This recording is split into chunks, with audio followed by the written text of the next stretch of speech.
et puis hier, ça n'a pas changé. Ça reste quand même un conférencier exceptionnel, toujours aussi souriant et plein d'énergie, et ça va être encore aussi passionnant comme hier.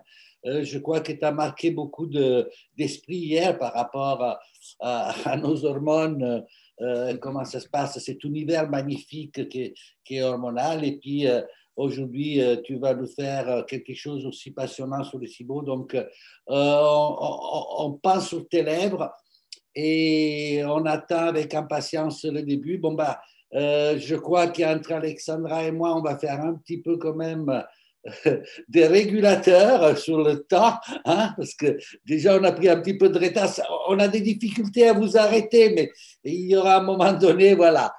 Ça Voilà, va. Quand on aime, on ne compte pas, hein. On peut rester. voilà. Donc, je ne perds pas plus de temps. À toi la parole. On est Eh bien, bon. écoutez, merci Alexandra, merci Mimo de me donner la possibilité de parler d'un problème extrêmement fréquent chez nos patients qui émerge depuis quelques années. C'est vrai que le SIBO, on n'en parlait pas il y a 10-15 ans. C'est quand ça commence à devenir une entité à part entière dans les problèmes digestifs.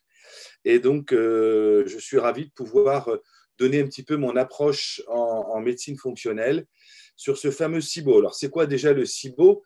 SIBO veut dire Small Intestinal Bacterial Overgrowth. Je n'ai pas un très bon accent, désolé, mais c'est en gros ce qu'on appelle pullulation bactérienne du grêle. Alors, les petites photos et les petits dessins que vous verrez tout le long de la présentation sont extraits du superbe livre de Dora Muto que beaucoup connaissent, ce livre à fleur de paix qui a vraiment mis en avant cette pathologie qui est le SIBO. Alors qu'elle n'est pas médecin, qu'elle est juste journaliste et chroniqueuse, elle a fait un très beau livre sur ce problème de l'intestin inflammé avec des pullulations au niveau du grêle. Alors, le livre est très agréable parce qu'il y a plein de choses sur les proutes, les gaz, etc. Mais c'est un peu la maladie du paix, c'est un peu la maladie de l'inconfort digestif. Désolé de parler de ça le matin, mais c'est quand même un vrai problème, c'est une vraie souffrance chez nos patients. Et surtout, la problématique, c'est que la plupart du temps, on a un retard dans le diagnostic et la prise en charge parce que les médecins et les gastro-entérologues ignorent totalement la présence de ce syndrome et surtout, ils ne savent pas le prendre en charge. Et donc, souvent, on a affaire à des patients qui ont fait de l'errance médicale pendant 10 voire 15 ans. Ça a été le cas de Dora, qui a fait plus de 10 ans d'errance médicale avant de trouver une solution à son problème intestinal. Le SIBO, donc, c'est une pullulation bactérienne ou fongique. Et je tiens évidemment à bien faire la part des choses parce que souvent, on confond la candidose chronique, qui est une prolifération fongique du côlon, et essentiellement de la partie droite du côlon, puisque c'est la zone de fermentation. On sait que ces candidats albicans peuvent remonter le long par la valve iléosécale, le long du côlon, repasser dans l'intestin grêle et provoquer cette pullulation fongique du grêle. Donc, il existe deux entités, SIBO et SIFO, qu'il faut bien connaître.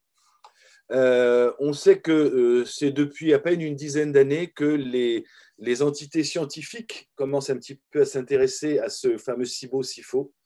Le nombre de publications ne cesse d'augmenter et puis on sait qu'on a pas mal de médecins, en particulier un médecin qui s'appelle le docteur Donatini en France, qui l'a beaucoup mis en avant, mais il y a d'autres médecins aujourd'hui, gastro-entérologues, qui commencent à se faire entendre et heureusement, c'est une bonne nouvelle. Ça veut dire que peut-être que nos patients et nos patientes vont enfin trouver une solution durable à cette problématique. Alors déjà, la prévalence du SIBO-SIFO, on ne sait pas très bien la mesurer dans la population, j'allais dire occidentale, parce que c'est typiquement une maladie de civilisation qu'on va trouver dans les populations occidentales avec les facteurs environnementaux, la pollution, le stress, la malbouffe, les antibiotiques. C'est surtout dans nos régions occidentales qu'on va retrouver ce SIBO.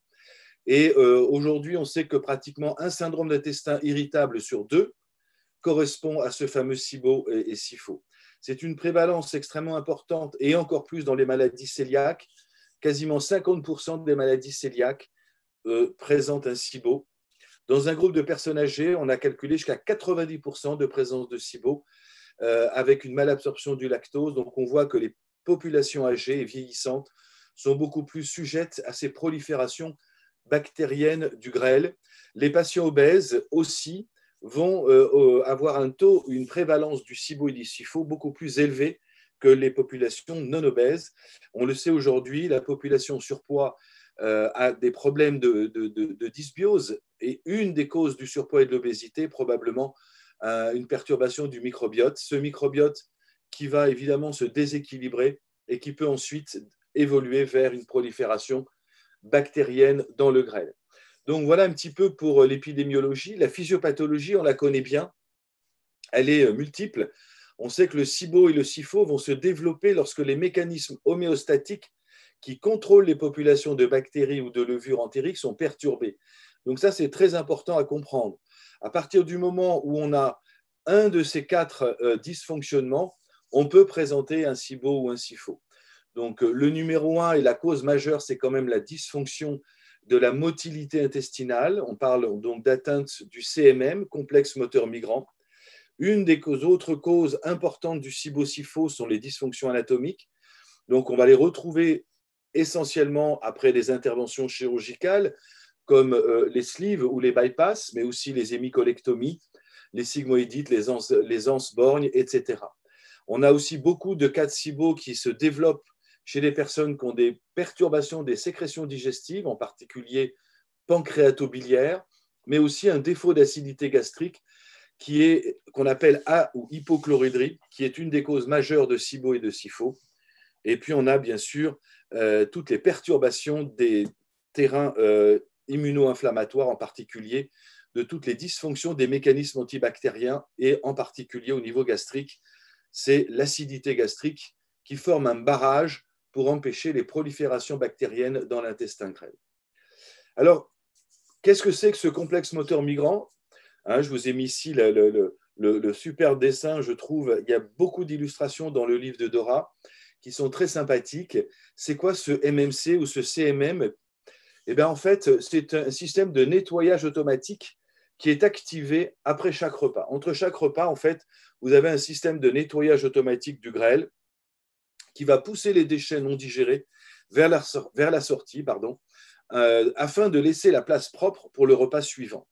Donc ça, c'est très important parce que les gens qui grignotent déjà toute la journée auront du mal à nettoyer leur intestin grêle entre chaque phase postprandiale ou interprandiale, et ça va générer, on va dire, des résidus alimentaires qui ne sont pas vraiment évacués et qui vont fournir, on va dire, un garde-manger pour les bactéries qui viennent proliférer et qui vont remonter soit du côlon vers le grêle ou qui descendent de l'estomac vers le duodénum. Ces bactéries, si elles ont un garde-manger, si elles ont des résidus alimentaires, elles vont pouvoir proliférer, bien sûr, beaucoup plus facilement. Donc, le migrateur moteur complexe est vraiment une clé importante à comprendre pour guérir du SIBO. Si on n'arrive pas à maîtriser ce MMC, ça va être beaucoup plus compliqué. On aura beau désinfecter, nettoyer par des huiles essentielles, ça ne suffira pas à relancer une activité motrice normale au niveau du tube digestif. Alors, les grandes causes de dysmotilité du MMC, c'est les sclérodermies, le diabète de type 2, les entéropathies post-radiques, après les radiothérapies, bien sûr. Les hypothyroïdies, ça c'est pratiquement un SIBO sur deux est en hypothyroïdie frustre. Et hier, j'ai bien expliqué que l'hypothyroïdie, elle était symptomatique, elle n'était pas basée que sur les dosages hormonaux. Donc, interrogez vos patients. Est-ce qu'il y a des problèmes de frilosité, de prise de poids, de constipation, d'hypercholestérolémie, etc. Et s'il y a des hypothyroïdies, il y a souvent un migrateur moteur complexe qui ne fonctionne pas bien. Pensez aussi à tous les médicaments qui ralentissent le transit, en particulier les opiacés, les antidépresseurs, les anxiolytiques, les neuroleptiques sont des traitements qui vont perturber la vidange du grêle et donc favoriser cette prolifération bactérienne ou fongique. Donc ce fameux MMC, il est sous le contrôle de différents axes. Il a des activités cycliques contractiles qui débutent de l'estomac jusqu'à l'iléon. Et toutes les 30 minutes, vous allez avoir une contraction et un spasme de ce migrateur motocomplexe qui va permettre de faire avancer votre bol alimentaire. Donc, il est essentiel de comprendre comment réguler cette dysmotilité et agir sur l'axe neuro-endocrinien. On le sait aujourd'hui, ce MMC, il est sous le contrôle d'hormones, mais il est aussi sous le contrôle du nerf vague qui contrôle le système sympathique et parasympathique et qui aide à faire avancer le bol alimentaire. Ce MMC, il permet l'évacuation des particules solides et des bactéries pathogènes. J'insiste bien, ce système de nettoyage automatique postprandial est essentiel pour éviter de laisser des résidus alimentaires nourrir ou servir de garde-manger aux bactéries pathogènes ou aux levures. Il intervient après le broyage des aliments dans l'estomac distal, c'est-à-dire qu'il ne peut être activé que si la vidange gastrique se passe bien. Si vous avez une vidange gastrique incomplète, le MMC ne pourra pas s'activer de manière dans une synchronisation parfaite après la vidange de l'estomac. Et il survient essentiellement, je vous l'ai dit, en postprandial. Voilà comment il fonctionne. Il y a des ondes lentes, des ondes rapides et des ondes plus rapprochées les unes des autres. Vous avez une première phase de contraction. La phase 1, il n'y a pas de contraction, ça va être des ondes lentes où on va se retrouver ici avec des phases de repos très très lentes. Là, on est dans une phase durant le repas, pendant qu'on mange, l'estomac va travailler, il va se contracter, vous allez avoir une motilité importante de l'estomac, et bien entendu, le grêle, lui, est au repos, il est au calme et il ne travaille pas. Ce n'est que quand l'estomac va commencer à se vidanger qu'on va voir apparaître les premières ondulations du MMC, cette phase 2, avec un brassage avec des ondes semi-lentes et lentes qui se contractent toutes les 40 minutes. Et enfin, le périltatisme va accélérer à partir du moment où l'estomac sera totalement vidangé. Donc, il est important de comprendre que la synchronisation entre la vidange gastrique, les sécrétions pancréatobiliaires postprandiales vont permettre un meilleur contrôle de cette activité des ondulations. Donc, dans le SIBO, il faut rechercher soit un dysfonctionnement de la vidange gastro-duodénale. Donc là, c'est extrêmement important d'essayer d'analyser qu'est-ce qui fait que l'estomac ne se vide pas bien. Est-ce que c'est un problème d'acidité gastrique? Est-ce que c'est un problème, là aussi, lié à un mauvais contrôle des hormones qui vidangent, c'est-à-dire la gastrine et la motiline, qui sont les hormones qui permettent la vidange de l'estomac? Ou est-ce qu'on a un défaut de sécrétion pancréatobiliaire? Et tout ça fait partie, bien sûr, de votre anamnèse quand vous interrogez vos patients. Alors, les principales causes d'atteinte du MMC sont bien sûr les gastroparésies par atteinte neurologique, donc ça peut être post-chirurgical, ça peut être suite à un diabète de type 2, ça peut être dans les hypothyroïdies, c'est 21%, je vous ai dit pratiquement une forme sur 4 de SIBO est associée à une hypothyroïdie frustre, et bien sûr toutes les maladies neurologiques, comme les maladies de Parkinson, la sclérodermie et le stress chronique. Ensuite, on a une énorme quantité de SIBO liées à des causes iatrogènes, avec le médicament numéro 1 le plus toxique pour la santé aujourd'hui, ce sont les IPP, les inhibiteurs de la pompe à protons, les antiacides, que les gastroentérologues prescrivent de manière excessive, voire abusive, puisque je rappelle que les IPP ne sont là que pour traiter des cures courtes de 8 à 10 jours en cas d'ulcère gastro-duodénal, ou uniquement dans les endobrachioesophages, c'est-à-dire dans les maladies de Barrett. En dehors de ça, les IPP ne sont pas une bonne indication lorsqu'il y a des gastralgies ou des problèmes de reflux. Ce n'est pas le traitement du reflux. Il faut l'expliquer à vos patients. Il faut rapidement faire un sevrage si ces patients prennent de l'Inexium ou de l'oméprazole depuis des années. Et là, vous allez évidemment les soulager très rapidement. Pensez à tous les patients sous antidépresseurs, l'aroxyl, l'anafranie, les opioïdes et les anticholinergiques. Ça bloque et ça paralyse la vidange gastro-duodénale. Et enfin, il y a 33% de formes idiopathiques, c'est-à-dire qu'on n'a pas vraiment une cause réelle.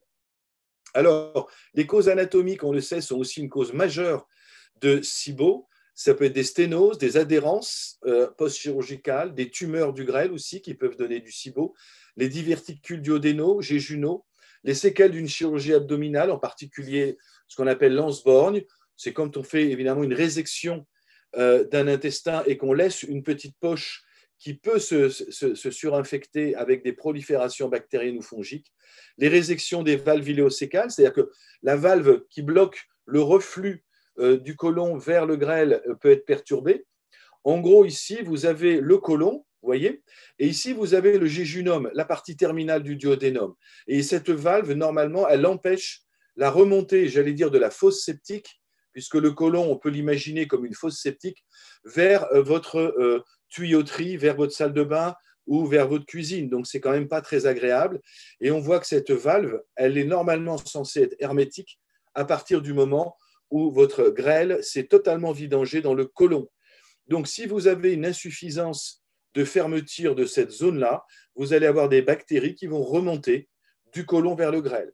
Et c'est le même mécanisme au niveau gastrique. Si vous avez une mauvaise vidange et, on va dire, une mauvaise perméabilité ou une étanchéité entre le pylore et le duodénum, eh bien, vous avez des bactéries gastriques qui peuvent migrer vers le duodénum et favoriser une prolifération bactérienne. Donc, c'est important de comprendre que ça se situe sur les deux niveaux, le SIBO, les deux sources de prolifération viennent soit de l'estomac, soit du côlon qui remonte vers le grêle.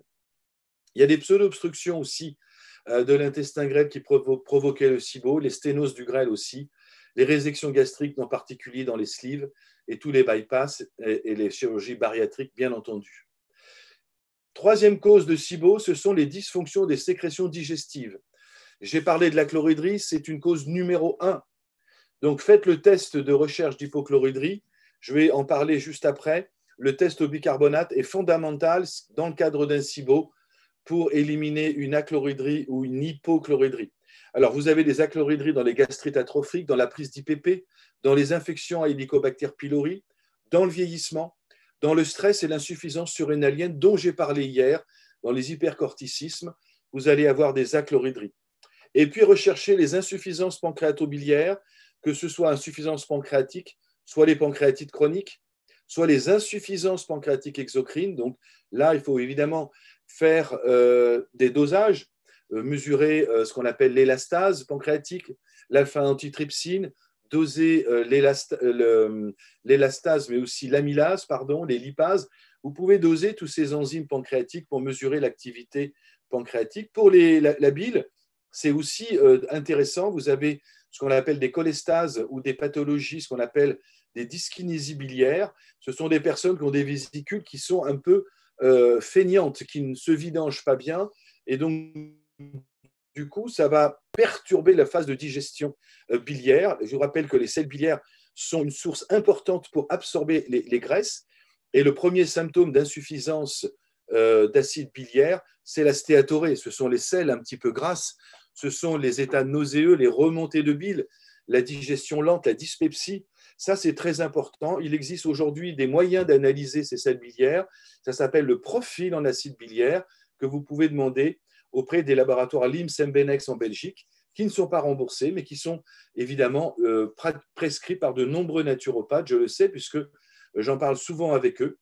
Et enfin, dans les excès de boissons d'alcool, on sait qu'on aura aussi des perturbations pancréatobiliaires. Donc, ça, vous pouvez les mesurer et les rechercher par un interrogatoire bien fouillé. Je vous donnerai les clés du questionnaire que j'ai mis au point qui s'appelle le SIBO-test. Et dans ce questionnaire SIBO, vous pourrez évaluer justement ces origines, ces mécanismes d'action des perturbations pancréatobiliaires. Alors voilà le test dont j'ai parlé. C'est le test au bicarbonate. Il faut le faire absolument, faire à vos patients sur une semaine. Vous leur demandez donc de faire à jeun, de boire le matin à jeun un quart de cuillère à café de bicarbonate de soude dans un verre d'eau.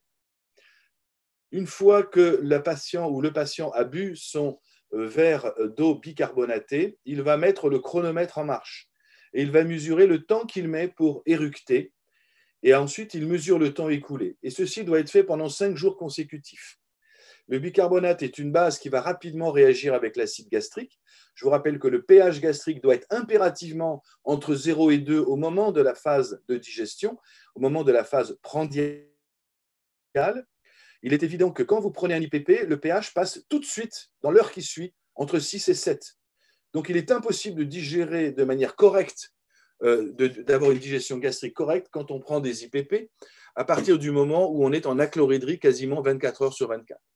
Donc, le meilleur examen, c'est de faire ce test au bicarbonate.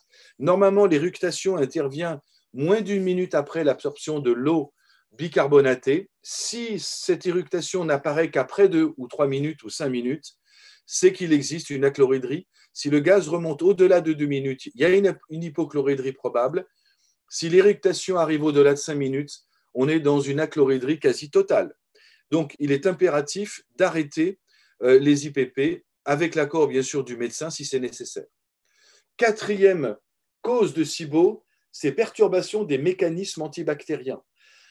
On sait que l'acidité gastrique, c'est le premier verrou des bactéries de déglutition pour empêcher que les bactéries de la bouche, de la sphère ORL et de la sphère bronchique passent de l'estomac vers le grêle. Donc l'acidité gastrique, c'est un verrou indispensable pour empêcher la prolifération des bactériennes dans le grêle. On le sait, vous le voyez ici, cette acidité qui est entre 1, aux alentours de 1 durant la phase de digestion gastrique, et en dehors des repas, le pH remonte légèrement à 4, mais c'est quand même un verrou. Jusqu'à 4, on empêche les bactéries pathogènes de passer dans le duodénum. Donc ça, c'est une des premières choses à rechercher dans les dysfonctions des mécanismes antibactériens. Ensuite, on voit qu'on a une répartition des bactéries qui est d'un gradient 10 puissance 2 vers un gradient 10 puissance 11, 10 puissance 12 quand on est dans le côlon. Il faut vérifier si vous avez, par exemple, pris des antibiotiques, qu'il n'existe pas une atteinte du microbiote au niveau du côlon avec un risque de remontée des bactéries pathogènes de l'intestin distal vers l'intestin proximal. Donc, vous avez à la fois au niveau proximal vers le duodénum plutôt des grammes positifs aérobies, alors qu'au niveau du côlon, les bactéries qui remontent vers l'intestin grêle distal, ce sont des grammes négatifs anaérobies. Et c'est ce mélange des différentes formes de bactéries, en particulier ces bactéries pathogènes que sont les clostridium, les lactobacilles, les entérobactéries, qui remontent de la fosse septique, donc du côlon vers le grêle, qui va générer des perturbations au niveau de la digestion du grêle. Et c'est les descentes des bactéries pathogènes de l'estomac vers le duodénum qui vont aussi perturber toute votre phase de digestion du grêle qui dure, je le rappelle, entre 8 et 12 heures. Le grêle fait entre 5 et 6 mètres. Et donc, cette digestion, elle est fondamentale. Dès qu'il y a une perturbation bactérienne, cette digestion se fait bien sûr beaucoup moins bien. Alors, les causes de troubles des mécanismes antibactériens, eh bien, petit 1, ce sont les achloridries, en particulier lorsque vous avez effectivement pris des IPP. L'acide chlorhydrique bloque les pathogènes. Le deuxième verrou antibactérien, ce sont les sucs pancréatiques et les sels biliaires qui ont des effets antibactériens très importants. Ensuite, vous avez tous les états de dysbiose et d'hyperperméabilité intestinale, la prise de certains médicaments comme les antibiotiques, les corticoïdes ou les contraceptifs oraux, et enfin la prise d'immunosuppresseurs, donc des anti-TNF, des corticoïdes, etc. On va retrouver beaucoup de perturbations des systèmes antibactériens dans les infections froides, en particulier maladie de Lyme, candidose, et puis ensuite, on le sait, chez la femme enceinte ou la personne âgée, il y a une fragilité immunitaire qui favorise, vous voyez, cette prolifération des bactéries dans l'intestin grêle, aussi bien côlon vers l'iléon ou de l'estomac vers le duodénum et le jéjunum. Voilà, en résumé, les principales causes, avant d'attaquer bien sûr les protocoles et la prise en charge de SIBO. Je vous ai résumé ici, ce tableau est très important. Toutes les causes de dysmotilité du grêle, c'est hypothyroïdie, diabète, sclérodermie, prise de médicaments, Parkinson et stress. Les causes anatomiques, on en a déjà parlé. Les dysfonctions des sécrétions digestives, achloridrie, pancréatite, insuffisance pancréatobiliaire, prise d'IPP, Helicobacter pylori, stress, et tout ce qui perturbe les mécanismes antibactériens, en particulier les dysbioses et les achloridries. Alors, les symptômes du SIBO sont assez diffus et polymorphes.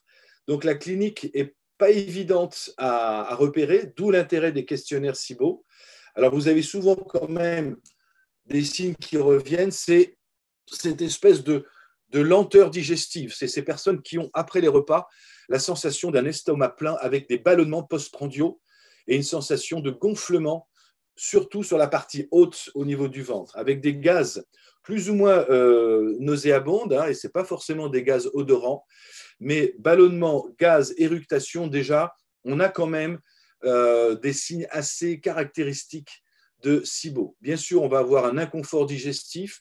On va le voir au fil des mois et des années, des phénomènes de malnutrition par des problèmes de malabsorption, en particulier des vitamines liposolubles, D, A et E, Des problèmes de diarrhée ou de constipation, des états nauséeux, des vomissements parfois, souvent des intolérances alimentaires, en particulier c'est le gluten et les produits laitiers. On peut avoir une perte de poids, mais parfois une prise de poids. Donc ça peut être un piège un petit peu dans votre anamnèse. La perte de poids est des fois confondue avec d'autres pathologies. C'est souvent lié à des problèmes de malabsorption. La perte de poids, ou en tout cas la difficulté à prendre du poids, c'est un signe de SIBO, souvent quand il y a déjà une atteinte biliaire. Recherchez une insuffisance biliaire quand vous n'arrivez pas à reprendre du poids et de la masse grasse. Les douleurs articulaires diffuses et surtout le syndrome de fatigue chronique, le SFC, dont j'ai parlé hier, est un symptôme majeur dans le SIBO. C'est pareil que pour la candidose d'ailleurs. La candidose, fibromyalgie, syndrome de fatigue chronique, syndrome d'intestin irritable, vous avez la triade systématique. Et bien là, on retrouve la même chose dans le SIBO. Et souvent, SIBO, candidose, c'est quand même des petits cousins. On va retrouver une symptomatologie assez similaire. Les problèmes cutanés sont très fréquents, et tout spécifiquement l'acné. Quand vous avez une femme d'âge mûr qui a à nouveau de l'acné alors qu'elle n'en a jamais eu de sa vie, il faut aller rechercher un SIBO. Les stéatorées, c'est-à-dire des selles grasses, c'est un signe d'insuffisance pancréatobiliaire, et là aussi, il faut aller rechercher un SIBO. Voilà un petit peu pour les symptômes. Les conséquences sur la santé sont majeures. Perte d'absorption des carbohydrates, baisse de la capacité d'absorption au niveau des entérocytes, donc on va avoir des troubles de l'absorption des vitamines et des minéraux, troubles de la déconjugaison des acides biliaires, et je vous rappelle que si les acides biliaires sont déconjugués au niveau de l'iléon, c'est la partie terminale du grêle, juste avant de rentrer dans le côlon, je vous rappelle que 95% des sels biliaires sont normalement recaptés dans le cycle entérohépatique pour retourner vers le foie. Et donc, seulement 5% des acides biliaires seront déconjugués. Et là, en fait, lorsqu'il y a un SIBO, on va avoir une augmentation importante des acides biliaires que l'intestin ne sait pas éliminer, ce qui va créer un gros inconfort au niveau du côlon. Je rappelle que les acides biliaires sont des détergents corrosifs qui vont augmenter en plus la porosité intestinale. On va avoir des troubles de l'absorption de la B12. Donc, si vous avez une B12 qui est effondrée, vous êtes très certainement face à un SIBO. Et puis ensuite, vous avez évidemment les conséquences de la pullulation, diarrhée, stéatorée, troubles de l'absorption des graisses, des glucides et des protéines, malabsorption des vitamines liposolubles, je l'ai dit, A, D et E, la B12, flatulence, gaz, etc. Les autres conséquences tardives qui doivent aussi vous mettre la puce à l'oreille, c'est les anémies mégaloblastiques. Donc ça, c'est faire une numération sanguine, c'est essentiel. Les neuropathies périphériques, en particulier les neuropathies en chaussettes, quand on a des paresthésies, des terminaisons au niveau. En chaussettes, ça veut dire qu'en fait, c'est tout le mollet jusque dans les pieds qui sont évidemment, vous avez des engourdissements, c'est un déficit en vitamine B12. Donc là, inutile de chercher plus loin, doser la B12, et je précise, il faut doser la B12 active, qui sera un signe beaucoup plus important que la B12 totale. Certains labos le font maintenant. Elle coûte 30 € au laboratoire LIMS-MBNEX qui le fait, le laboratoire Barbier aussi qui le fait. Et ça vous permet de savoir exactement la partie active de la B12 et doser l'homocystéine, qui est un marqueur clé de ces maladies de malabsorption. Déficit en vitamine A, qui peut se manifester par des troubles de la vision crépusculaire, des problèmes de peau. Déficit en vitamine D, qui vont donner des dysfonctions d'immunité et de l'ostéoporose. Déficit en vitamine E et des pathologies associées au SIBO qui ne cessent d'augmenter. En particulier, on sait que le SIBO est souvent associé au syndrome d'intestin irritable. Dans toutes les maladies de Parkinson, vous avez du SIBO, et dans le syndrome de fatigue chronique. Je rappelle toujours, je mets les sources, que vous puissiez aller retrouver les publications dont je parle. Un des grands pontes du SIBO aujourd'hui dans le monde, c'est M. Pimentel. Et vous tapez Marc Pimentel, vous aurez des masterclass. Alors, elles sont toutes en anglais, mais elles sont passionnantes. Et vous avez aussi Alison Seibecker, qui est une naturopathe américaine, qui a un site qui s'appelle siboinfo.com que je vous recommande. Et je vous ai mis de toute façon à la fin du diaporama les livres qui pourront vous aider à progresser dans cette pathologie et les sites internet qui vont vous aider aussi à vous apporter des informations complémentaires. Le SIBO-test, vous le retrouvez directement sur mon site. Je l'ai mis en accès libre, donc gratuit pour vos patients. Ils remplissent SIBO-test et ils vous donnent le score. C'est un questionnaire qui prend 10 minutes, un quart d'heure à remplir, qui est très simple à remplir. Je vous ai mis ici l'adresse pour retrouver le questionnaire SIBO-test, candidoschronique.com. Et vous avez sur le même site, vous retrouvez le questionnaire sur la candidose, Canditest. Là aussi, c'est un accès gratuit. Et c'est important de le préciser à vos patients. Il n'y a rien à débourser et ça vous permet, vous, d'avoir des scores et un diagnostic rapide. Ensuite, vous pouvez faire le diagnostic avec les tests respiratoires. Je sais que beaucoup de naturopathes ont acheté l'appareil de Donatini, qui coûte dans les 2 000 à 3 000 euros. Il est pas mal. Maintenant, on peut évidemment utiliser d'autres sources. Moi, je les envoie à l'hôpital parce que, en tant que médecin, j'ai la chance de pouvoir faire une prescription médicale et donc c'est remboursé. Mais vous, en tant que naturopathe, vous pouvez acheter l'appareil et faire des tests chez vous. Et c'est tout à fait intéressant parce que, du coup, vous gardez la main sur votre patient et vous pouvez ensuite le prendre en charge. Donc, ces petits appareils sont évidemment des tests respiratoires, donc avec des petits embouts qui permettent d'analyser plusieurs gaz. Alors, le plus important, c'est bien sûr, les plus importants, c'est l'hydrogène et le méthane expirés. Mais avec les appareils un peu plus perfectionnés, vous pouvez aussi mesurer l'hydrogène sulfureux et le méthylacétate qui peuvent vous donner des diagnostics différentiels sur d'autres formes de SIBO. Je rappelle que les tests, les SIBO à hydrogène positif, c'est une pullulation plutôt proximale, c'est-à-dire au niveau duodénal et partie haute du grêle. Donc là, on est plutôt sur des bactéries de fermentation haute. Si vous avez un test méthane positif, on est dans une pullulation distale, donc qui est plus proche du côlon, avec une remontée colique des bactéries. Attention, les tests respiratoires peuvent être perturbés par des pullulations de ce qu'on appelle des archéobactéries qui se nourrissent d'hydrogène. Et donc, du coup, on peut avoir des faux négatifs. C'est assez fréquent. Donc, c'est important d'avoir le comparatif entre méthane et hydrogène. Alors, on vous fait boire un soluté sucré. Je crois que je vous ai mis après les mécanismes, comment ça se passe. C'est très simple. Vous buvez une soluté de glucose ou de lactulose et toutes les 30 minutes, toutes les 15 à 30 minutes, on vous fait souffler dans un appareil et on mesure le gaz expiré. Et vous voyez ici que l'hydrogène, il ne devrait pas augmenter au bout de 30 minutes. L'hydrogène, c'est un gaz colique. Le méthane, c'est un gaz colique, ce n'est pas un gaz respiratoire. Donc, si vous avez de l'hydrogène dans le gaz expiré après 30 minutes au moment de la digestion gastrique ou gastro-duodénale, c'est qu'il y a une prolifération fongique ou bactérienne. Donc, le biais, je vous ai expliqué, c'est de faire la différence entre les SIBO-méthane et les SIBO-hydrogène. Le SIBO-méthane, en général, est souvent associé à une constipation fréquente avec une prise de poids et une augmentation de la capacité intestinale à digérer les glycanes spécifiques, c'est-à-dire les dérivés FODMAP. Alors que les SIBO-hydrogènes vont présenter plutôt des diarrhées avec une perte de poids. Donc, sans faire de test respiratoire, déjà, vous pouvez faire un diagnostic différentiel. Voilà comment se fait le test. Vous buvez ici votre soluté glucosé et ensuite, vous attendez le temps de fermentation, c'est-à-dire au bout de 20 à 30 minutes, pour pouvoir ensuite mesurer le gaz expiré dans ce petit appareil. Et après, vous tracez des courbes. Alors, ça se facture entre 60 et 100 euros selon les cabinets de naturopathie. Et franchement, ça vaut le coup derrière. Mais par contre, après, il faut savoir les traiter. Et là, c'est là où ça se complique parce que c'est assez long et assez difficile à prendre en charge.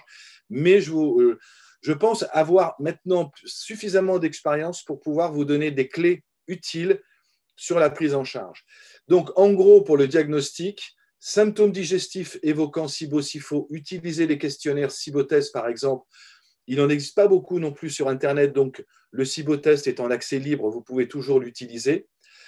Vous avez bien sûr le tableau que je vous ai dressé avec les facteurs de risque à rechercher. Faites un test thérapeutique, par exemple. Vous pouvez tout à fait dire aux patients arrêtez le gluten et les FODMAP pendant 15 jours. Si les ballonnements diminuent, je pense que vous avez déjà 50% de votre réponse. Mesurez les vitamines liposolubles. Faites un test et un dosage. Mesurez la B12, le zinc, le fer, la ferritine. Mesurez la protidémie. Et puis, bien sûr, faites des tests thérapeutiques avec des huiles essentielles, par exemple. Et si vous voyez que 10 à 15 jours d'origan ou de cannelle soulagent les symptômes, c'est que vous êtes face probablement à un SIBO. Alors justement, voyons la prise en charge. Alors classiquement, chez les médecins, nous, on était surtout très antibiothérapie. C'est vrai qu'aujourd'hui, on a un antibiotique qui s'appelle la rifaximine qui marche plutôt pas mal, mais qui est que sur prescription médicale et qui ne peut être délivré que dans les hôpitaux. Cet antibiotique, on ne le trouve pas en pharmacie. Donc, ça m'est arrivé d'en prescrire, mais globalement, j'utilise maintenant de plus en plus, vous allez voir, des huiles essentielles et qui marchent remarquablement bien. La première chose, c'est bien sûr de trouver la cause de la dysmotilité. Si c'est le médicament, eh bien, il faut impérativement trouver une solution pour faire un arrêt progressif de ces médicaments qui ralentissent la motilité. Le deuxième état, c'est vérifier s'il n'y a pas des antiacides ou s'il n'y a pas une prise d'IPP. Et dans ces cas-là, s'il y a eu une prise d'IPP, il y a peut-être même 1 ou 2 ans, même si le patient ne prend plus cette IPP, il faut savoir qu'il y a des hypochlorhydries qui persistent. Et dans ces cas-là, il faudra donner de quoi réacidifier votre estomac. Moi, j'aime bien la bétaïne HCl, ce qu'on appelle le chlorhydrate de bétaïne, qui permet de réacidifier votre estomac. Et ça, c'est très important. Vous le trouverez dans plusieurs laboratoires qui le commercialisent. Ça se prend en début de repas. Contrôler les maladies chroniques s'il y a des causes. Alors, il y a des maladies qu'on ne peut pas forcément contrôler, comme le Parkinson ou la sclérodermie, parce que là, c'est un traitement allopathique lourd. Alors que les hypothyroïdies, par contre, vous y avez accès. Vous pouvez, en tant que naturopathe, traiter les hypothyroïdies frustres avec de l'iode, du sélénium, du zinc, de la gugulstérone dont j'ai parlé hier. Éventuellement, traitement chirurgical quand il y a une cause anatomique, si c'est des adhérences, mais là, ce n'est pas de votre sort. Réduire les sucres raffinés, le gluten, les FODMAP, diminuer l'alcool peuvent déjà améliorer les patients pour éviter les phénomènes d'inconfort digestif. En pratique quotidienne, en naturopathie et en nutrition, voilà ce que moi je propose comme protocole. C'est d'agir sur les 4 cibles dont j'ai parlé. Relancer la dysmotilité gastro-intestinale, accélérer la vidange gastrique, relancer l'activité pancréato-biliaire et éliminer les pathogènes. Trop souvent, je vois des médecins ou des naturopathes se limiter à cet axe-là. Ça ne suffit pas. Si on ne pense qu'à éliminer le pathogène, le patient va rechuter 3 à 6 mois après. Donc, attaquez-vous aux autres causes de SIBO, en particulier apporter des complexes enzymatiques et drainer la vésicule avec du romarin, boldo, artichaut, on va y revenir. Travailler sur la vidange gastro-duodénale, parce que ça, on a énormément de personnes qui ont un estomac qui ne se vide pas bien. C'est comme un évier bouché, c'est jamais très bon. Ça va favoriser le reflux, la prolifération au niveau gastrique. Donc, vous avez des merveilleuses plantes carminatives, carvi, fenouil, tous les dérivés de l'anis en pratique, les menthes poivrées, le gingembre, la mélisse, vont vous aider, bien sûr, à vidanger l'estomac. Et puis, lutter contre la dysmotilité, ça, c'est la partie la plus complexe. La plus complexe parce que j'ai beaucoup cherché dans la bibliographie et je vous livre quelques plantes intéressantes. Le gingembre est intéressant pour la dysmotilité gastro-duodénale et pour agir sur le fameux migrateur moteur complexe. Le safran, griffonia, la L-carnitine et la vitamine B5, on va voir comment. Donc, pour agir sur le migrateur moteur complexe, ma réflexion était de se dire, voilà, c'est un contrôle neuro-endocrine. Toute la motricité gastro-duodénale et la motricité du grêle, et même celle du côlon d'ailleurs, est sous le contrôle de l'émotionnel, sympathique, parasympathique, donc du nerf vague. Donc ça, c'est très important d'avoir le contrôle. Donc vous avez évidemment plein de moyens de stimuler le nerf vague. Vous avez des stimulations au niveau auriculaire qui marchent bien. Vous avez la cohérence cardiaque. Vous avez d'autres techniques qui permettent de travailler sur ce système orthosympathique. Les ostéopathes connaissent bien ça. Il faut travailler sur le plexus et le sympathique et le parasympathique. C'est fondamental. L'axe hormonal est plus complexe parce que c'est une hormone qui s'appelle la motiline, qu'on connaît peu. Et c'est elle qui contrôle, après les repas, l'activité des ondulations péristaltiques. Alors, on sait qu'il y a 2 hormones importantes qui s'activent juste après la vidange de l'estomac. Quand l'estomac commence à libérer le chyme va distendre le duodénum, excusez-moi, et va stimuler la production de 2 hormones clés, la cholécystokinine et la sécrétine. Et ces 2 hormones vont ensuite activer la production et l'activité pancréato-biliaire. Et c'est ça qu'il faut arriver à relancer. Donc, les mécanismes de régulation de la motiline. Pour ceux qui voudraient voir les diapos d'avant, etc., on n'aura pas trop le temps de revenir sur tout. Donc, s'il vous plaît, attendez le replay. Excuse-moi. Oui. Bon, à toi. Alors, dans un état Alors, ce que j'explique par rapport à la motiline à tous mes patients, c'est très important. Cette motiline, elle ne peut être activée que si on a une bonne acidité gastrique, petit 1. Petit 2, il faut une pression luminale augmentée, il faut une distension de l'estomac et du duodénum si on veut stimuler cette motiline. Et enfin, il faut des sécrétions pancréatobiliaires correctes. Et beaucoup trop de patients ont une insuffisance biliaire non diagnostiquée ou pas assez d'enzymes pancréatiques. Donc ça, vous avez des centaines de labos qui vous apportent des réponses à ce genre de problématiques. La motiline, elle est activée par deux hormones, la sérotonine. Donc maintenant, vous comprenez pourquoi j'agis avec le safran et la griffonia, et avec l'acétylcholine. Là, c'est plus compliqué d'agir sur l'acétylcholine, mais vous allez voir comment on peut arriver quand même, sans médicaments, à moduler ces deux hormones, acétylcholine et sérotonine. Voilà un schéma compliqué. J'aime bien les schémas compliqués, mais je vais les rendre simples par quelques explications. Vous avez ici votre estomac. Vous avez ici le duodénum. Au moment de la vidange de votre bol alimentaire, quand le chyme sort de l'estomac au niveau du pylore, il va distendre le duodénum, il va activer la motiline. La motiline, qu'est-ce qui s'est passé? Je ne sais pas.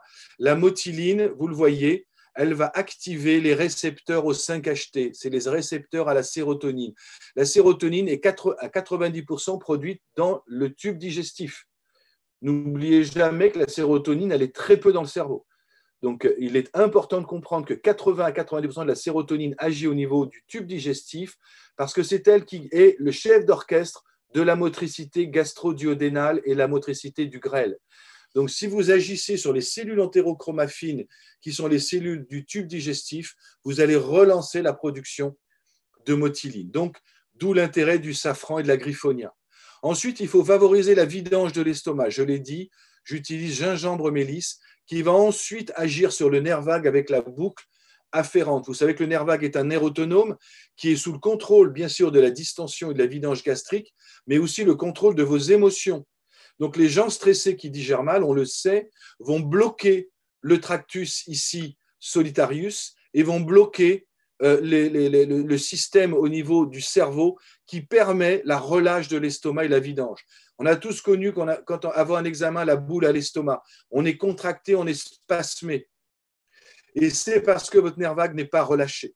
Donc, pour relâcher le nerf vague, vous avez des techniques de relaxation, des techniques de cohérence cardiaque, des techniques de massage, et vous avez aussi le safran, le gingembre, le griffonia. Et puis, il faut activer l'acétylcholine.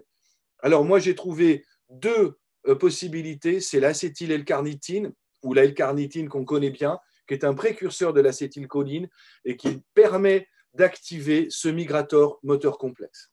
Donc là, le gingembre, je ne vais pas non plus évidemment le détailler parce que c'est une plante que vous connaissez bien, mais j'ai des centaines de publications à disposition pour ceux que ça intéresse.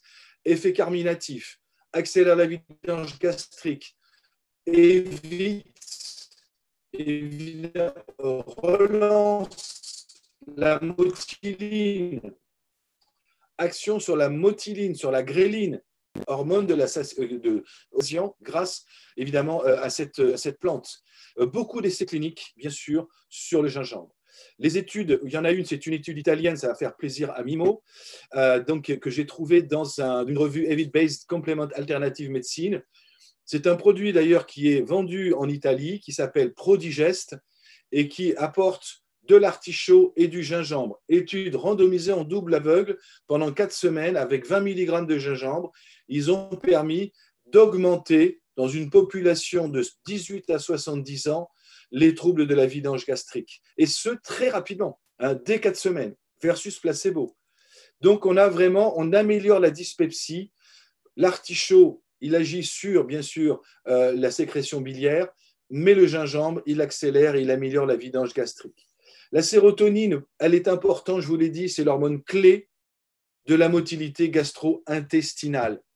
Elle agit sur le comportement, on le sait, 20% de la sérotonine, c'est les émotions, c'est le stress, c'est l'hormone de la sérénité. Mais c'est une hormone aussi qui contrôle toute la motricité gastro-duodénale et la motricité du grêle. Elle est très importante parce qu'elle est en connexion directe avec le système nerveux central et le nerf vague. Et si vous contrôlez la sérotonine, vous contrôlez toute la motricité et vous soulagez les patients.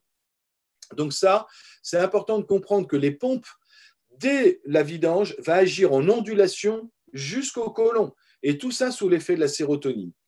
Donc, il est important, bien sûr, de travailler là-dessus. Voilà comment ça fonctionne.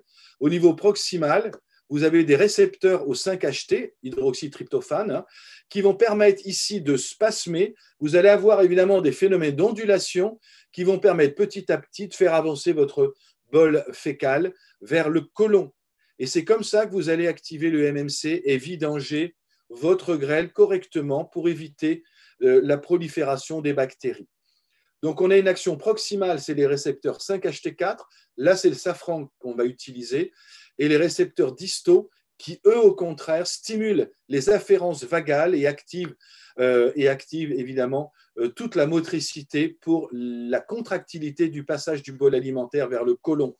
Donc, l'un des rôles majeurs de la sérotonine dans l'intestin est la régulation du réflexe péristaltique qui comprend à la fois la contraction proximale et le relâchement distal.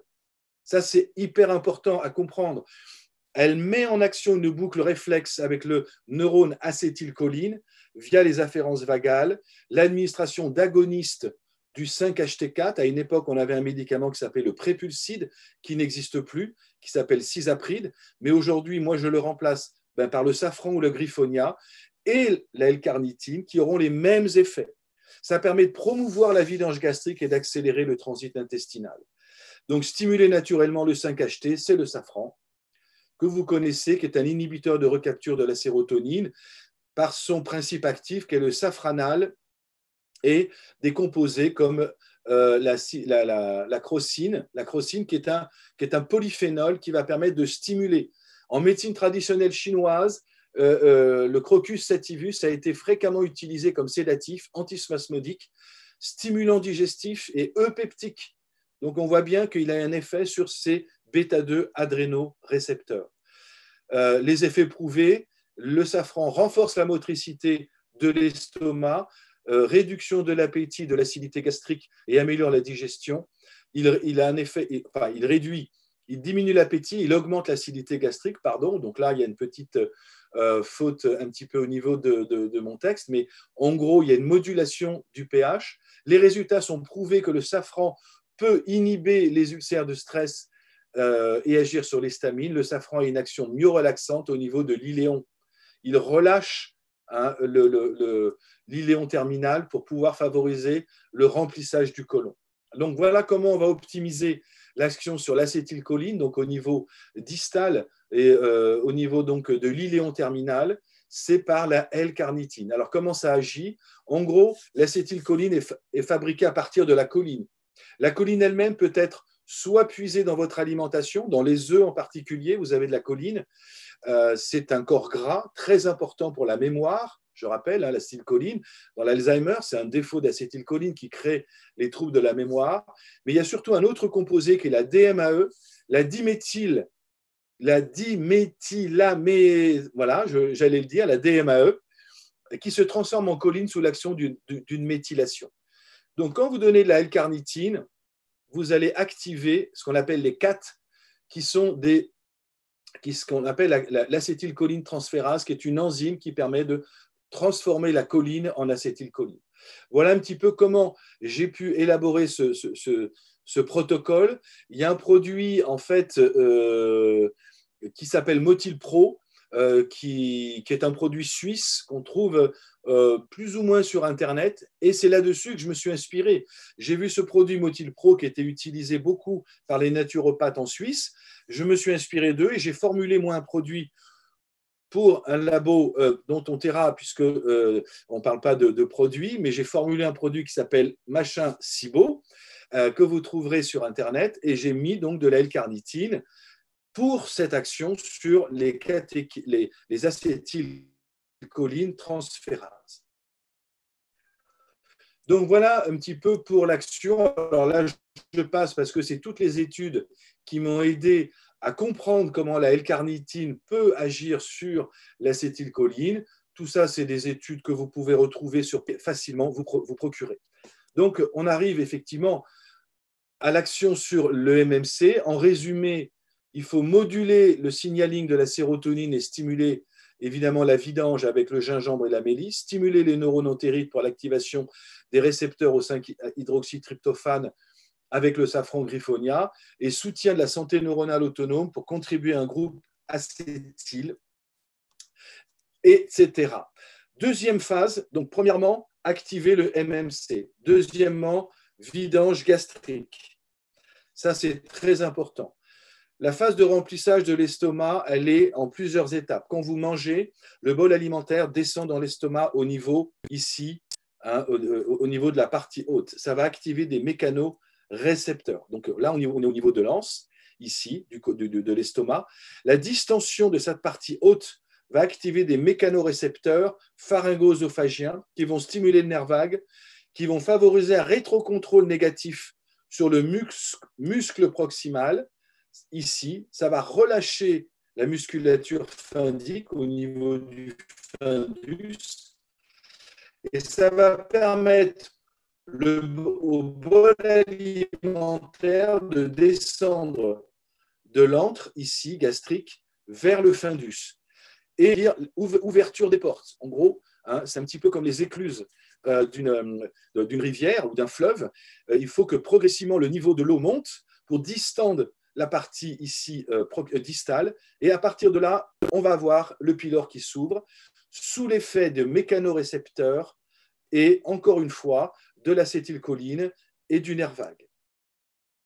Donc, si vous mangez évidemment des liquides, on sait que les liquides sont vidangés très tôt en phase de début de la digestion, hein, ça passe ici très vite au niveau du pylore. Les aliments plus solides vont s'éliminer entre 1 et 4 heures. Les premiers aliments qui se vidangent de l'estomac, c'est les glucides.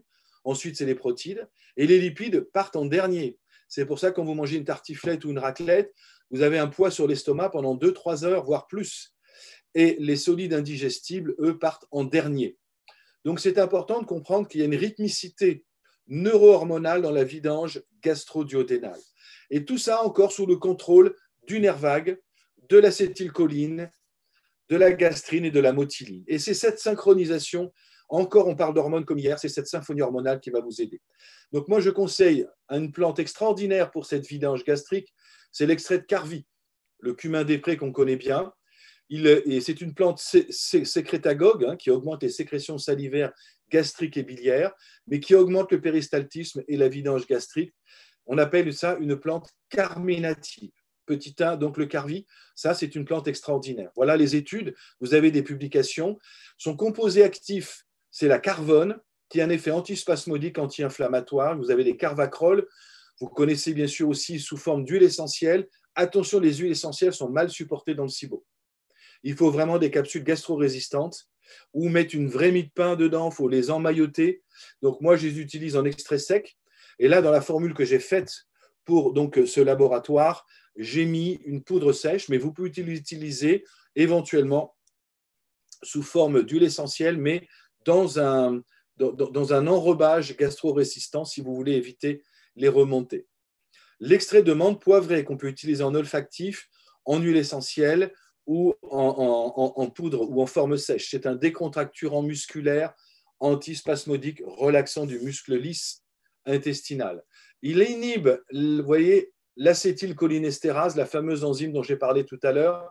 Donc, il est très intéressant pour relancer l'activité cholinergique. On l'utilise fréquemment dans les états nauséeux, on le sait, la menthe poivrée. En olfactif, ça marche bien, 2-3 petites gouttes sur la langue. Et on peut l'utiliser de manière plus répétée quand il y a des états nauséeux dans les SIBO. Voici les études. Menthe poivrée et SIBO, je vous ai mis une publication avec les effets antispasmodiques du menthol qui agit sur les canaux calciques. Il a des effets aussi sur l'histamine, la sérotonine. Elle a des actions sur les récepteurs cholinergiques ici. Et il faut à peu près 200 mg d'extrait de menthe poivrée pour améliorer les symptômes abdominaux dans le S2I, mais aussi dans le SIBO. Donc voilà un petit peu pour déjà la vidange. La vidange gastrique, on en a parlé tout à l'heure, c'est aussi le gingembre. Là, c'est une publication randomisée contre placebo en double aveugle. On sait que le gingembre augmente la fréquence des contractions de l'antre L'antre, c'est la partie haute de l'estomac. Il va favoriser, on sait, le gingembre.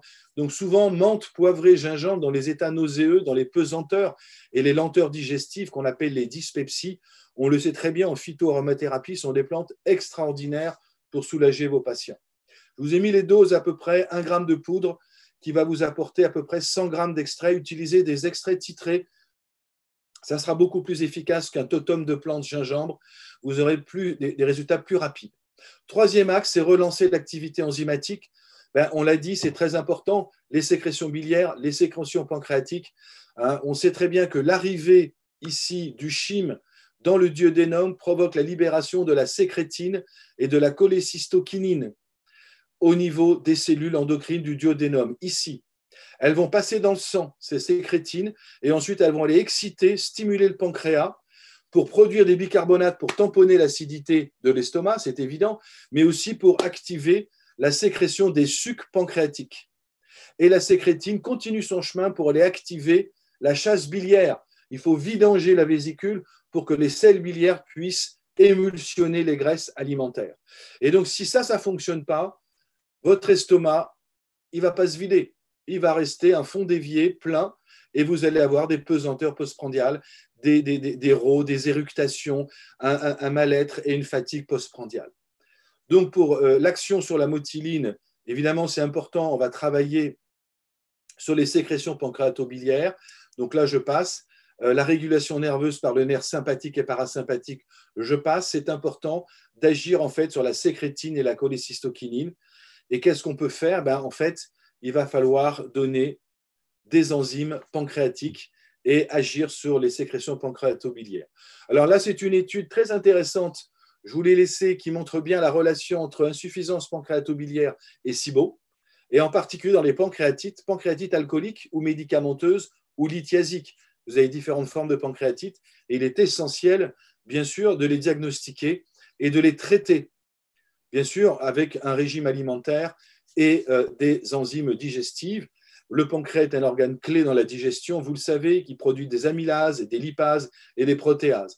Si elles ne sont pas au rendez-vous de la digestion, votre estomac ne pourra pas se vidanger et du coup, vous n'aurez pas une activité régulière de la contractilité du grêle et évidemment, votre vidange se fera mal. Voilà la production des sucs pancréatiques. Je passe là-dessus. Ce qui compte, c'est d'apporter un complexe enzymatique. Vous en avez plein sur le marché, des protéases, des amylases, végétales si possible, lipases, cellulases et lactases. Donc ça, je passe. Les enzymes digestives, une déficience peut être à l'origine de nombreux troubles comme les ballonnements, la constipation, le reflux gastro-œsophagien. Les sels biliaires sont importants aussi. La bile joue un rôle important dans la vidange gastro-duodénale et dans la protection et dans la prévention du SIBO. Dès que le chyme, vous le voyez, se vidange ici, il distend le duodénum et il active la production de bile par la cholécystokinine. Donc la cholécystokinine est une hormone très importante. Mais pour ça, il faut qu'il y ait une distension du duodénum. La bile, elle contient des sels biliaires, des pigments biliaires, du cholestérol, des graisses, des phospholipides, des électrolytes. Et elles jouent un rôle clé dans la prévention du SIBO. Donc toutes les plantes à visée cholérétique et cholagogue seront les bienvenues. Attention, contre-indiquées en cas d'antécédent de lithiase biliaire. Alors, vous avez bien sûr des plantes à visée purement cholérétique. Ce sont des plantes qui vont activer la production des sels biliaires, qui vont agir sur les facteurs hormonaux, en particulier la sécrétine, et qui modulent le nerf vague. Donc ça, évidemment, on le sait, vous avez le boldo, vous avez le romarin, vous avez l'artichaut, vous avez le radis noir, le fumeterre, qui sont des plantes intéressantes. Et puis, vous avez les plantes cholagogues qui vont stimuler le nerf vague, qui vont agir pendant la phase céphalique de la digestion, donc qui vont agir sur la motiline, ici, qui vont libérer la cholécystokinine, qui vont permettre l'ouverture de ce fameux sphincter de Die, le petit sphincter de Die qui, en fait, est l'embouchure entre le duodénum et l'évacuation, ici, des canaux biliaires. Et ça, c'est très important pour pouvoir libérer à profusion cette bile très importante pour la digestion. Moi, j'ai choisi le romarin parce qu'il a les doubles actions, cholérétique et cholagogue. Et c'est aussi une plante carminative. C'est une plante du Sud en même temps, donc comme ça, un peu de chauvinisme pour les Méditerranéens. Elle régule la production de sécrétine et de cholécystokinine.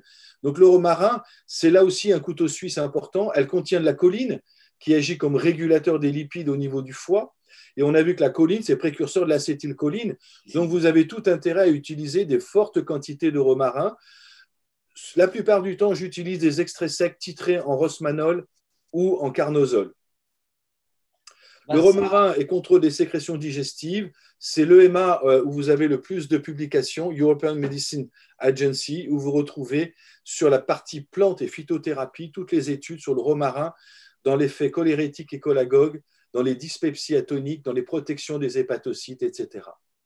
Et je vais terminer bien sûr par un des plus importants, des 4 points fondamentaux, c'est éliminer les pathogènes. Aujourd'hui, on a des centaines de publications qui montrent que les plantes sont aussi efficaces, voire plus efficaces que les antibiotiques dans le traitement du Small Intestinal Bacterial Overgrowth.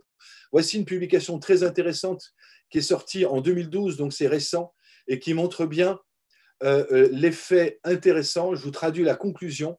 Les thérapies à base de plantes sont au moins aussi efficaces que la rifaximine pour la résolution du SIBO. Donc on voit là aussi un levier important sur l'action des plantes médicinales dans le SIBO et qui peut évidemment rivaliser avec la rifaximine, par exemple, et chez les non-répondeurs aux antibiotiques. Donc là, vous avez une clé importante à jouer.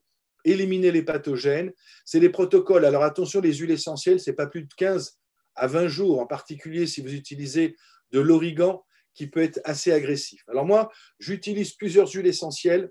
Le docteur Alison Baker et Marc Pimentel, qui sont des pontes et des sommités mondiales sur le SIBO, et vous avez la référence avec le site qui est en bas, sifoinfo.com, recommande la berbérine, le nîmes ou l'huile d'origan dans les SIBO à dominante hydrogène dont j'ai parlé. Sinon, on peut utiliser l'alicine, c'est l'extrait d'ail, l'huile d'origan et le nîmes dans les SIBO à dominance méthane. Et enfin, la cannelle et le thym sont d'autres excellentes herbes à considérer qui conviennent également très bien aux personnes atteintes de candida SIFO ou dans les SIBO et les blastocystis omnicis qui sont des parasitoses. Donc vous avez ici, globalement, moi j'utilise origan, cannelle et thym, qui me semble une association de 3 huiles essentielles intéressantes que vous pouvez mettre dans une capsule gastro-résistante. Et c'est un produit que j'ai formulé là aussi pour un laboratoire monégasque bien connu.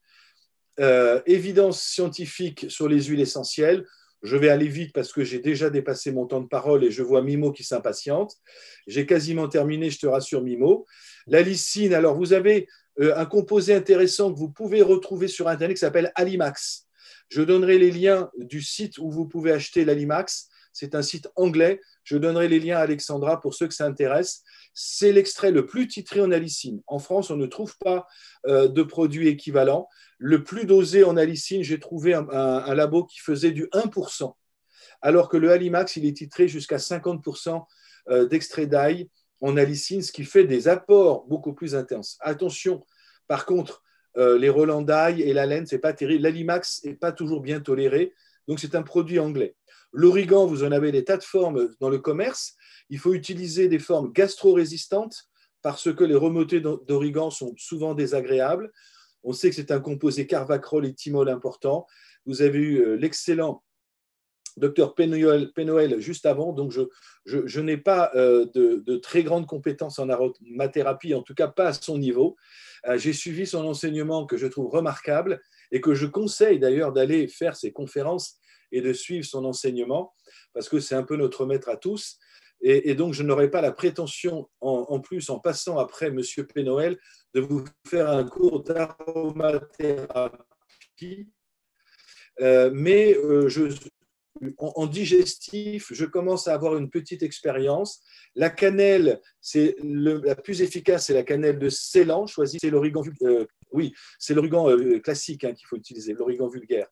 Et le thym, non, c'est le thym vulgaire, pardon, à linalol, c'est le chémotype le plus efficace. Vous savez qu'il y a plein de chémotypes et je ne vais pas faire un cours d'huile essentielle, mais le linalol est probablement le plus efficace dans les SIBO et dans les pullulations bactériennes et fongiques du grêle. La berbérine, vous la trouvez sous différentes formes, souvent en extrait sec. Elle est très efficace dans les fermentations à hydrogène. Il faut par contre 1 à 3 grammes. Alison Baker donne jusqu'à 6 grammes de berbérine. Je ne sais pas où elle se les procure. Moi, les laboratoires avec qui je travaille sont jusqu'à 500 mg par gélule. Quand vous en donnez 2 à 3 par jour, déjà le patient, il a des résultats très rapidement efficaces. Quand vous ajoutez les huiles essentielles, plus la berbérine, plus un produit SIBO, donc la formule que j'ai faite s'appelle Physioman SIBO, elle est simple à utiliser, mais sinon vous pouvez utiliser les produits que vous pouvez formuler par vous-même. Vous avez les pharmaciens qui peuvent vous faire des préparations magistrales si vous pensez que, évidemment, vous avez des remèdes un peu plus intéressants et plus efficaces. Ensuite, voilà, j'arrive à la fin, je vous rassure. Alexandra, je vois qu'elle vient de réapparaître. J'ai quasiment terminé. Les cibles d'action, en résumé, quand vous traitez un SIBO, je vous ai dit, lutter contre la dysmotilité gastro-intestinale. Les plantes, vous les avez, gingembre, safran, L-carnitine. J'ai oublié, il faut rajouter la griffonia, la vitamine B5. Relancer l'activité pancréato-biliaire, romarin, artichaut, complexe enzymatique. Accélérer la vidange gastrique, carvi, menthe poivrée, fenouil et extrait d'anis si vous voulez, gingembre, etc. Éliminer les pathogènes, origan, cannelle, tindinalol, l'extrait d'ail, titré en alicine, la berbérine, le nîmes éventuellement, qu'on trouve difficilement. Je ne sais pas s'il est d'ailleurs autorisé en France, mais voilà un petit peu ce qu'on peut dire au niveau de la synthèse par rapport à ce produit. Alimentation pauvre en FODMAP, ça c'est conseillé dans les 15 premiers jours du traitement. Pauvre en FODMAP, mais pas tout le temps. C'est les 15 premiers jours quand vous donnez les huiles essentielles. Donc moi, je commence par 15 jours d'huile essentielle associée à ce complexe de plantes dont je viens de vous parler.